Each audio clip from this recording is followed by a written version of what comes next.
कोई ऐसा गुरु जैसे कि आप और आप मुझे बैठ के मुझे समझाते थे, सिखाते थे, ऐसा आपके जीवन में कोई रहा है? है। ऐसा है कि मैं काफी पढ़ाई करता था। जी। लाइब्रेरी जाकर के पेंटिंग की बुक्स जितनी हो सकती उसको खोज खोज करके उनमें से पढ़ा करता था। और जी। जीवन में एक बहुत बड़ा टर्निंग पॉइंट, क्योंकि मैं तो आम बच्चों की तरह फिर पढ़ाई करता गया, स्कूल कॉलेज नौकरी सब सब कुछ चलता गया मेरे। लेकिन जी। जीवन का सबसे बड़ा टर्निंग पॉइंट तब आया जब मैं किसी शादी में बैठा हुआ था और कोने में बैठ करके पेंसिल और कागज लेकर के सामने किसी को बिठा करके उसकी पोर्ट्रेट बना रहा था। तो जी। हमारे दूर के रिश्तेदार थे, एक मिस्टर देशपांडे। तो वो आए, उन्होंने देखा, अरे तू तो बहुत बढ़िया बना रहा है, तू जी। हम लोग आर्ट सोसाइटी ऑफ इंडिया क्यों नहीं ज्वाइन कर लेता। मैंने कहा वो क्या होता है। वो बोले that is an institution, it's an association of artist, और मैं वहाँ पे ऑफिस असिस्टेंट हूँ। तो तुम उधर आ जाओ कि क्या है, दिसंबर चल रहा है, जनवरी से 1,000 रुपया लाइफ मेंबरशिप होने वाली है। ये मैं I am talking about some time in 1997 98 तब की बात है ये। जी। तो कहते हैं अभी वो 1,000 रुपया होने वाला है, अभी फिर फिलहाल 500 है, तो फायदा ले लो, बन जाओ। मैंने कहा ठीक है, मैं आ जाऊँ। तो फिर मैं पहुंच जी। गया। सैटरडे था और देखा कि वहां पर छोटी सी ऑफिस जैसी थी, और कुछ लोग बैठे हुए हैं, किसी का पोर्ट्रेट बना रहे हैं, कोई किसी का वाटर कलर में बना रहा है, कोई पेंसिल ड्राइंग कर रहा है, फलाना। और फिर वो मैंने, एक गायत्री मेहता मैडम थी, उनसे उधर ही मेरी अच्छी दोस्ती हो गई। दूसरे थे डॉक्टर नेने साहब, वो पेशे जी। से डॉक्टर थे, लेकिन हॉबी के तौर पे वो पेंटिंग किया करते थे। तो उन अच्छा। लोगों से इतनी अच्छी दोस्ती उधर की उधर ही हो गई कि मुझे फिर एक आर्टिस्ट की तरह ही वो मुझे मानने लगे। तो वहां जी। पर हमारे वासुदेव कामत सर भी आया करते थे, जॉन फर्नांडिस आया करते थे। तो इन बड़े बड़े दिग्गज कलाकारों से मुलाकातें होने लगी। और फिर कामत सर से के साथ तो बहुत ही अच्छा होने लगा, क्योंकि मैं उस समय भी कार्टून वार्टून बनाता था, तो बड़े हंसा करते थे उसको देख करके। तो उन्होंने जी। मुझे संस्कार भारती नामक एक दूसरी एक संस्था है उसके बारे में भी बताया। तो ये art society of India, Bombay art society, संस्कार भारती, ये कुछ चंद एसोसिएशंस है जो आर्टिस्टों के लिए बनाई गई। जी। तो तो उन्होंने मुझे बताया कि हम हर इतवार को बोरीवली में मिलते हैं। वहां पर एक बोरीवली नेशनल पार्क में एक तालाब है, उधर हम लोग मिलते हैं। और जी। सब लोग अपना अपना काम करते हैं। तो आपको अगर आना है तो आप आ जाइए, और बैठ के लोगों का काम देखिए, अपना काम उनको दिखाइए। तो वो तो he was very humble that, कहना ये चाहते थे कि मैं जो करता हूँ वो देखो, तो तुमको और फायदा हो जाएगा। तो मैंने तो ज्वाइन कर ली, और कामत सर के बगल में बैठ बैठ करके मैं देखा करता था कि वो क्या कर रहा है। अब राजेश ऐसा जी। है कि मेरे एक स्कूल के ज्योग्राफी टीचर हुआ करते थे, उनके जी। लफ्ज मुझे आज भी याद है कि nobody can teach you anything, you have to learn.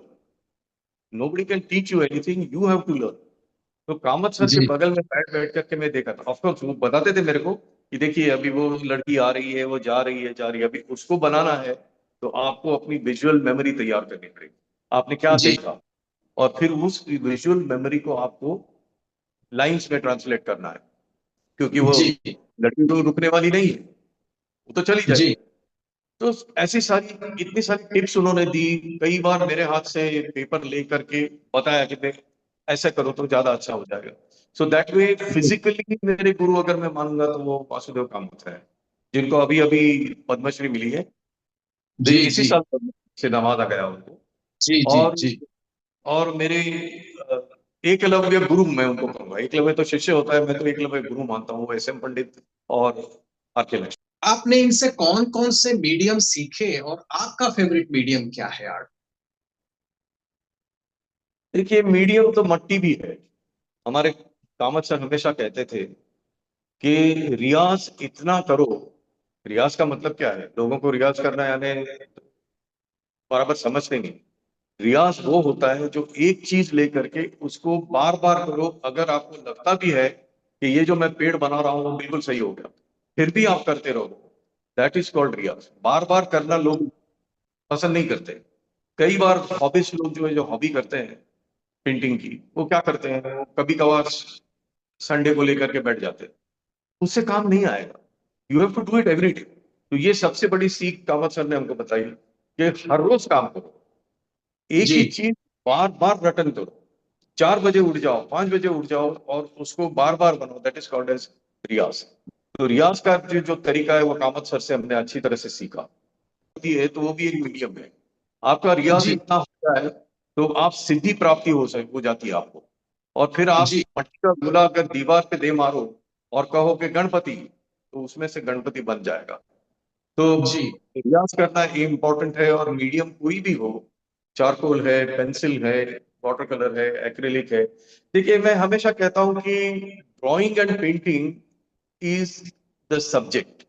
जैसे अभी the subject can't be car driving, the subject can not be scooter, ये तो व्हीकल्स है। Subject is driving on the road, subject is driving on, आप किस तरह से सही सही हिसाब से आप अपना वाहन चला रहे हैं, दैट इज इंपॉर्टेंट। तो वैसे drawing and painting is the subject, और ये जो मीडियम्स है दे आर ओनली व्हीकल्स। कभी पेंसिल चलाया तो स्कूटर चलाया, कभी वाटर कलर किया तो गाड़ी चला ली, ऐसे। तो मीडियम सारे के सारे अच्छे होते हैं, आपको वो इस्तेमाल करने का तरीका जान लेना चाहिए। जैसे कि अभी मैं गाड़ी सीखता हूं तो उसके अंदर गियर होंगे, ब्रेक होंगे, क्लच होगा, एक्सेलेटर, फलाना टिकना, ये सब मैं सीख लेता हूँ। साइकिल के अंदर आपको गियर और उसकी जरूरत नहीं पड़ती है, वो उसका पेडलिंग का सिस्टम अलग है। तो ये जो उसकी बारीकियां है, वो बारीकियां आप जान लीजिए किसी से, और फिर अपना रियाज करते रहिए। तो that is how any medium becomes equally important. कहा जाए तो अभी क्या है कि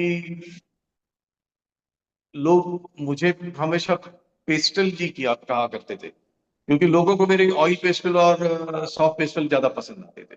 और मुझे भी पेस्टल्स वैसे देखा जाए तो अच्छा लगता था, काफी काम मैंने उसी में किया हुआ है। वाटर कलर्स जी भी करता हूँ, एक्रिलिक भी करता हूँ। तो फेवरेट में आप कहोगे तो फिर उसको मैं पेस्टल जी कहूँगा। बाकी जब वाटर कलर करने बैठता हूँ तो ऐसा लगता है यार ये सबसे बढ़िया है, एक्रिलिक करता हूँ तो ऐसा लगता है ये सबसे बड़ा जी जी। है। किसी नौकरी में या कुछ किसी और प्रोफेशन में आए होंगे, तो मैं वो जानना चाहता हूँ कि फिर आपने ग्रेजुएशन करने के बाद या इसी के दौरान वगैरह और दूसरे प्रोफेशन में आपने क्या?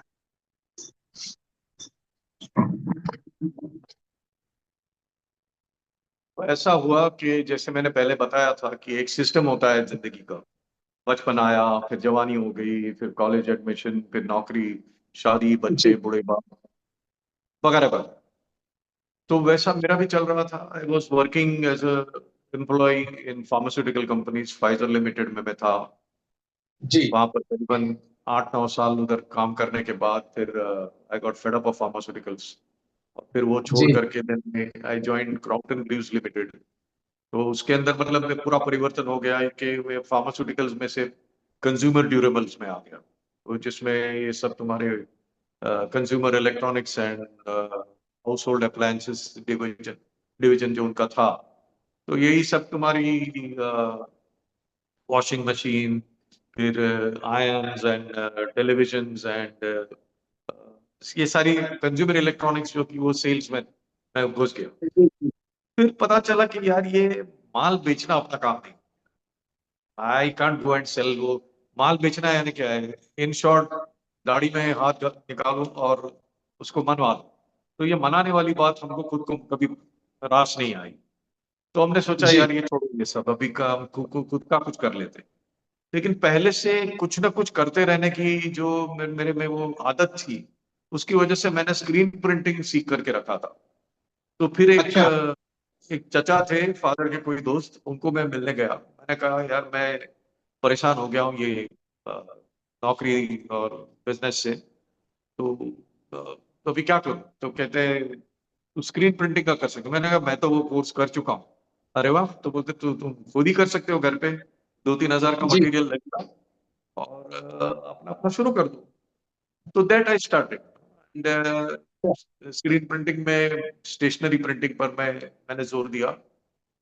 ये विजिटिंग कार्ड, लेटर हेड, और क्योंकि ड्राइंग और पेंटिंग से चाहत थी तो ग्रीटिंग कार्ड्स भी मैंने अपने बनाए, छपाई अच्छा करके अपने घर पर ही छाप के उसके फिर उसकी सेल्स करते।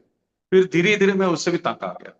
मैंने कहा यार ये भी अच्छा। मजा नहीं आ रहा है इसमें कुछ, क्योंकि इसमें क्या है कि commercially you can become successful, लेकिन वो नया करते रहने का, पेंटिंग, ड्राइंग, उससे मैं परे रहा तो वो मजा नहीं आ रहा। अच्छा। तो और हुआ ऐसा कि वो स्क्रीन प्रिंटिंग के टाइम में धीरे धीरे मेरा ध्यान पेंटिंग और पोर्ट्रेट्स बनाने की तरफ चला गया। हालांकि मैं कर तो अच्छा रहा था, करीबन शुरू में मैंने घर पर मिसेस के साथ बैठ के वो सब बना किया। फिर स्क्रीन प्रिंटिंग यूनिट डाल दिया, जहां पर एक दो एम्प्लॉयज रखे, फिर वो दो के चार हुए, चार के आठ हुए, फिर टोटल 9-10 मेरे पास लोग काम करते थे। और जी। मेरा ध्यान पूरा बढ़ गया था वो पेंटिंग और पोर्ट्रेट्स और ये सब। तो मैं यूनिट में मैंने सिस्टम बना के रख दी थी कि भाई काम आएगा तो इस तरह से आप लोग काम करोगे। और घर पर बैठ करके मैं अपने अंदाज में ये सब पोर्ट्रेट्स और अपने अपने शौक के लिए सब कुछ बनाता था। तो पैसा तो वहां से आ रहा था, लेकिन मेरा जी। शौक ऐसे पूरा होने लगा। लेकिन वो कहते हैं ना कि नजर हटी दुर्घटना घटी। तो मेरा ऐसा हो गया कि ध्यान वहां से पूरा हट गया। और लड़के तो काम करते चले गए, जी। लेकिन फिर पट्टा बैठ गया। धीरे धीरे पेमेंट्स की तरफ ध्यान हट गया। हालांकि एक आदमी जी। मैंने रखा था कि वो पूरा उसका नियंत्रण रखे पेमेंट्स आने के बाद। पता चला कि धीरे धीरे we are entering into a loss, and not loss because of work and all that, but because of bad debts. पैसा आना बंद हो गया। और तब जा करके पता चला कि अरे बाप रे, ये तो बड़ी गलती हो गई। पेंटिंग पेंटिंग में हम घुस गए, लेकिन पेंटिंग में से आमदनी तो कुछ भी नहीं है। आमदनी तो सारी इसमें से है, लेकिन पैसा आ नहीं रहा है। लोग पैसा देना बंद कर दिए थे। काम डाल के जाते थे, लेकिन पैसा वसूली के लिए कौन जाएगा। तो जी। मेरी थोड़ी सी वो गलती हो गई। And and that is because I that again I was not cut for any business और that kind of a thing. तो बंद हो गया, सारा चौपट हो गया। लड़कों को बोल दिया भाई ये तो लो, तुम्हारी 1 महीने की तनख्वाह ले लो और चलते बनो। बड़े रोए बेचारे, अच्छे थे मेरे। I never had any labour problem because of our nature. तो वो तो बेटा रोते रोते फिर कहीं और ढूंढ के निकल गए। और एक किस्सा कहना कहने लायक है कि कैसा कितना परिवर्तन हो जाता है जिंदगी में। तो मैं जी। ऐसा उदास बैठा हुआ था मेरे ऑफिस में टेबल पे। तो एक परेश नाम का लड़का वहां आया करता था, और वो हमेशा कुछ ना कुछ काम दे के निकल निकल जाता था। तो वो अच्छा जी। काम देता था मेरे को, लेकिन एक दिन ऐसे मैं बैठा था कि भाई ये लॉस हो गया है, कुछ समझ में नहीं आ रहा। तो बोलते क्या शेखर भाई आप ऐसा बैठे हो रोते हुए, क्या हो गया तुम। यार कि मजा नहीं आ रहा है इधर। नहीं आ रहा है तो बंद कर दो। मैं बोला क्या बंद कर दो, बंद क्या करूं। तो बोले नहीं, वो तुम वो फोटो फोटो बनाते हो वो सब करो, बोलते उसके अंदर बहुत पैसा मिलता है। 3-3 हजार रुपया सुबह। मैंने आई am talking about early 90s। तो अच्छा पैसा मिलता है, तो वो क्यों नहीं करते हो। मैंने कहा यार करूंगा तो सही, लेकिन काम कौन, तेरा बाप देगा। बोलता है बाप क्यों, मैं खुद दूंगा ना। मैंने कहा अच्छा, अच्छी बात है, दो। तो उसने क्या किया, अपने बैग में से एक छोटी सी बुकलेट निकाली।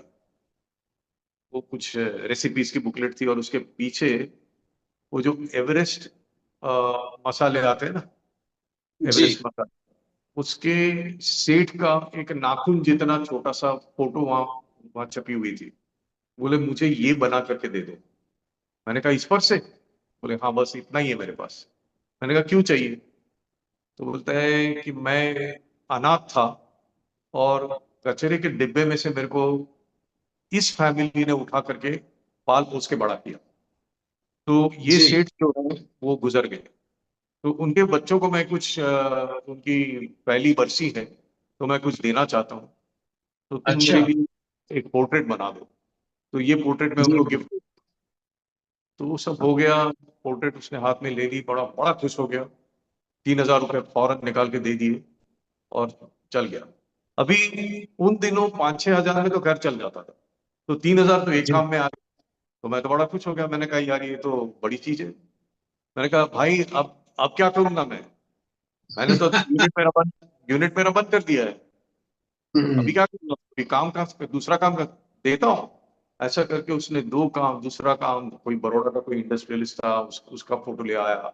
फिर और किसी की फोटो ले आया, and he in a month I started earning something like 12-15 thousand rupees only on portrait painting, और यही लड़का काम देता रहता था। अब पता नहीं वो खुद एजेंट बन गया या क्या हो गया, वो मेरे से करवा के वो सप्लाई करने लग गया। मैं तो बड़ा खुश हूँ कि मेरे मेरे क्या लेना देना, तू मेरी वैल्यू जो है मुझे दे दे, और बाकी का तुमको जो करना हो करो। तो जिंदगी इतनी पलट गई कि बीवी ने सोना वोना खरीदा, बच्चों के लिए खिलौने, और पता नहीं क्या क्या ताम झाम चलने लगे। और एक दिन ये बंदा गायब हो गया। वो इतना गायब हो गया कि आज तक मैंने उसको देखा नहीं। मैं खुद नहीं जानता कि वो कहाँ चला गया। लेकिन मैं तो खाई में गिर गया यार, क्योंकि I was not a professional from the field of art. I didn't know कि भाई काम कहाँ से मिलेगा।